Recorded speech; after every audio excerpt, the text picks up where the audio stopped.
Hey guys, what's going on, everyone? My name is Ivan. Welcome to my channel. We're going to be diving right into what's required for you to travel to Colombia with your dogs. In my case, I recently just moved to Medellin, Colombia, from Miami. I traveled with my two service dogs, which were allowed to come in the cabin with me, and one's an American Bulldog, and the other one's a Bulldog. Pan my One's over here sleeping, and the other one's on the floor. You're not going to be able to see her, but but yeah. So I flew with my two dogs. I just flew in about 2 months ago. I did a lot of research before I moved, and I want to share this video with you because there's a lot of people always confused on what's required and what it takes, et cetera, how you're going to travel. And I hope this video will help you guys. And if you find this video informative and helpful, you're going to hit that subscribe button and hit that like button, that notification icon, and share it, all that beautiful stuff. And I'll be posting a lot of great content here in Colombia, and hopefully you guys will enjoy it. So moving on, and so yeah, my dogs are service dogs, and as we know, there's no weight, there's no size, and there's no breed specific laws, right? So keep that in mind that Colombia does have 10 dogs on the list that are banned from coming in the country.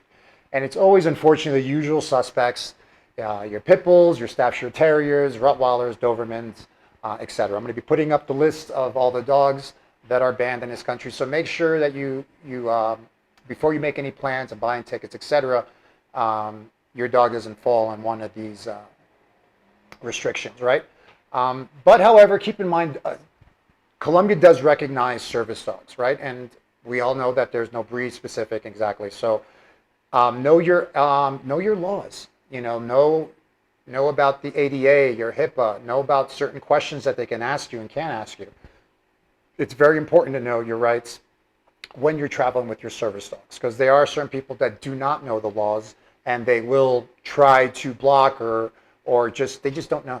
You know what I mean? So education is key to all this, right? So next thing and foremost is accommodations, right? Where are you staying? Make sure that you contact your hotel, your Airbnb host, or a family and friend that you're traveling with your dogs, and do not lie. If they're big, small, whatever, let them know the exact information, so there's no surprises upon checking in or whatnot. Second and foremost is your airline, right? So you want to book a ticket. My highly recommend is when you're booking your ticket with your dog, when you're traveling with your dog, is call the airline, right? So contact the airline. You could also check the rates and everything online, so that way you're not getting overcharged and whatnot. So the airline, speak to somebody and let them know that you are traveling with a pet. And at that point, you will either have to pay for, if it's just a regular dog that's going to be going in a travel case underneath your seat, then there will be a fee for that. And once you pay for the fee, you'll be all fine.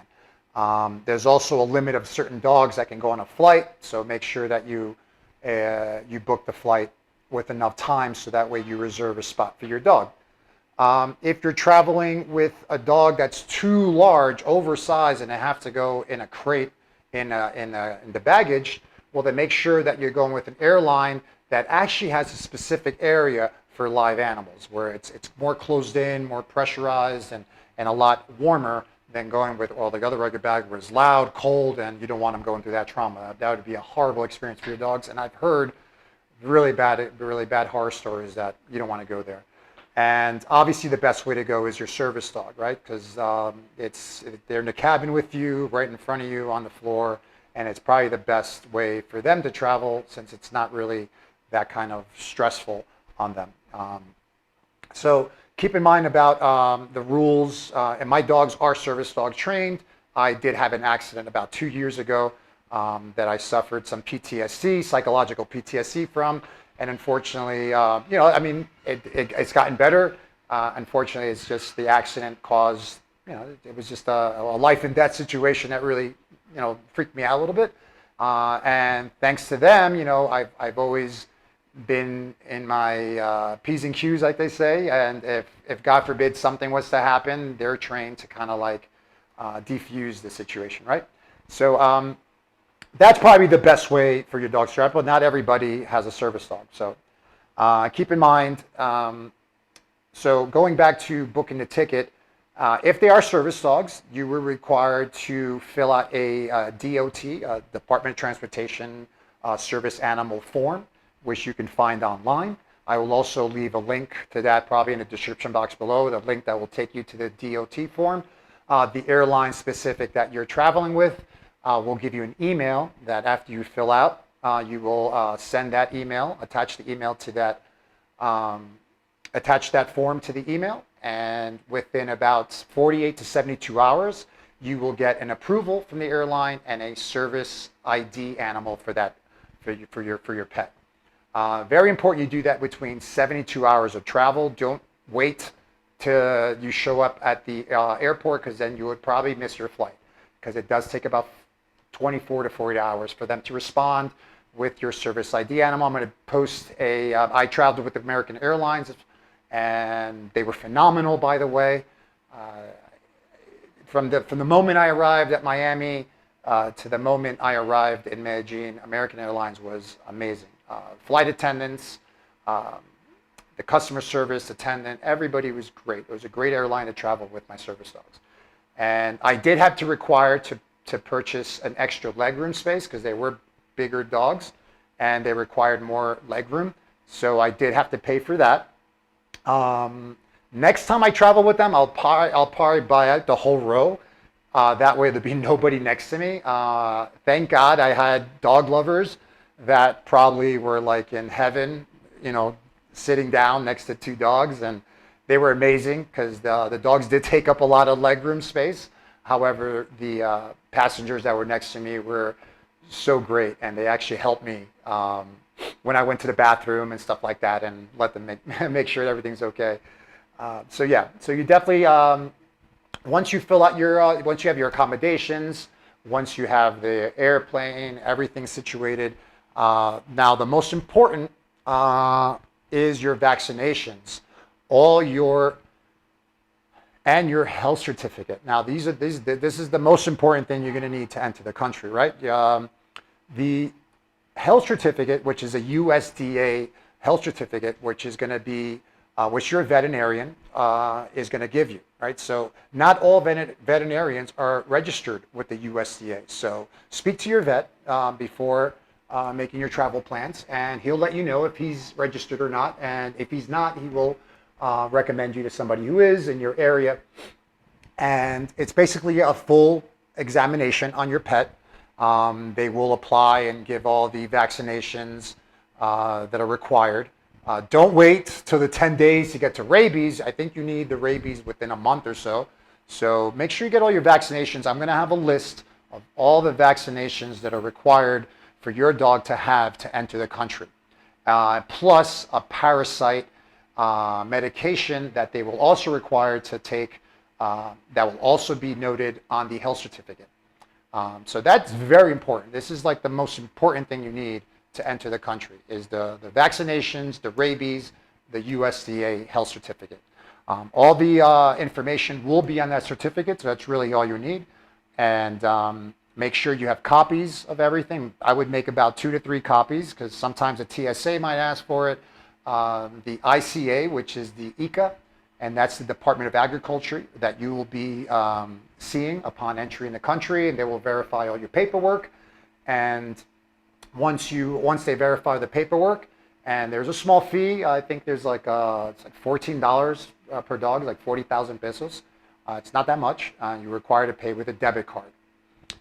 So once you pay the fee and you have everything set, you're ready to go. That's it. I mean, entering the country was super easy. It was very, very easy. So basically, once you get off the plane, you get off the plane with your dogs, your carry-on. You're going to continue to immigration.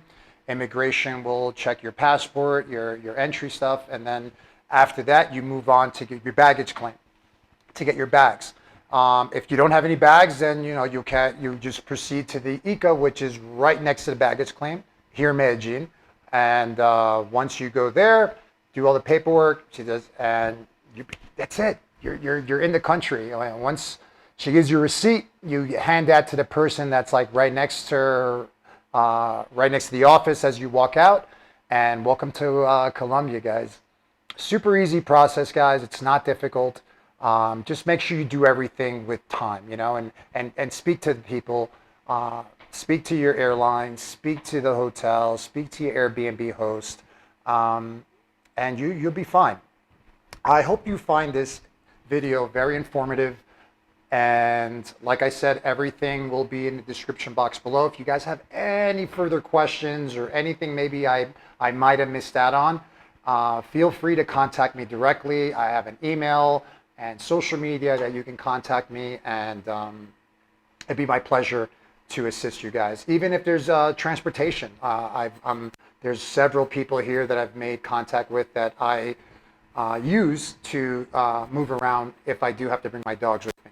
So guys, again, I hope you find this video very informative, and if it's something that interests you and stuff like Colombia, hit that subscribe button. You guys are helping me a lot, and hit that like button so we get the video flowing. And there's no reason why, Medellin is so full of stuff you can do with your animals. I have rivers and I have hiking trails, and there's so much stuff and activities you could do with them. You can pretty much, I would say about 95% of places here in Medellin allow your dogs to come with you. Malls, restaurants, parks, a whole list of places. Very, very, very few places do not allow dogs. And those places don't last very long because people love going out with their dogs and being active with their dogs. So guys, again, hope you find this video great. I'll see you guys in the next video. And all right, guys. Alo yen, alo yen.